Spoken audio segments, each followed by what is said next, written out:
జై శ్రీమన్నారాయణ. ధర్మానికి బలం ఎక్కువ లేదా అధర్మానికి బలం ఎక్కువ? భగవద్గీత ఏం చెబుతుందో తెలుసుకుందాం.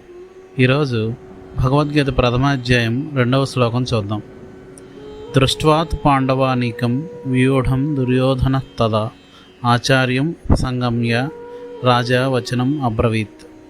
సంజయుడు ఇలా చెప్పాడు: పాండవుల సైన్యం చక్కగా వ్యూహరచన చేయబడినట్లు చూసిన దుర్యోధనుడు వెంటనే తన గురువైన ద్రోణాచార్యుని వద్దకు వెళ్ళాడు.